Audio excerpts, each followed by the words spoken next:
तोहर देखी जोगार होई डीजे में मार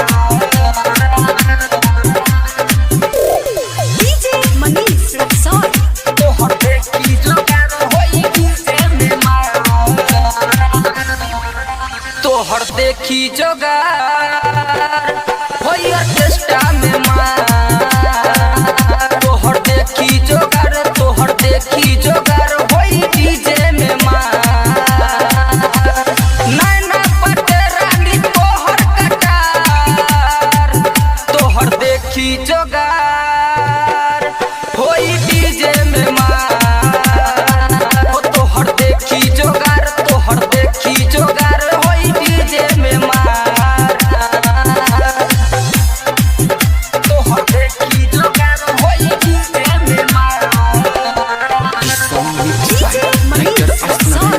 तोहर देखी जोगार होई डीजे में मार हो तोहर चढ़ली जवानी से रस टपके बाटे गजबे बनावट रानी हो रबके हो तोहर चढ़ली जवानी से रस टपके बाटे गजबे बनावट रानी हो रबके देखी चोलिया के गागल मन भइल बाटे पागल लइका तो छोड़ देख बुढ़ऊ बजागल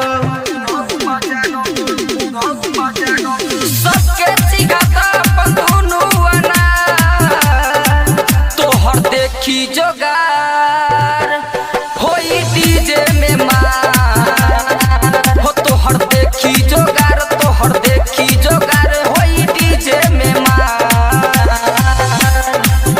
तोहर देखी जोगार होई डीजे में मार एस रिकॉर्डिंग स्टूडियो मौलापुर बाजार। तोहर देखी जोगार होई डीजे में मार हो राइटर आस नारायण के लागे नाराज लागे पियले बसंगे आशिक राज हो राइटर आस नारायण के लागे नाराज लागे पियले बसंगे आशिक राज सुन डाली तोरे अंदर अनिल दीपेंद्र सुन सच कहतानी रानी बतिया लमानी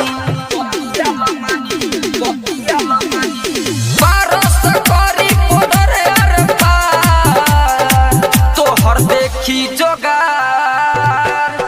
होई ऑर्केस्ट्रा में मार तोहर देखी जोगार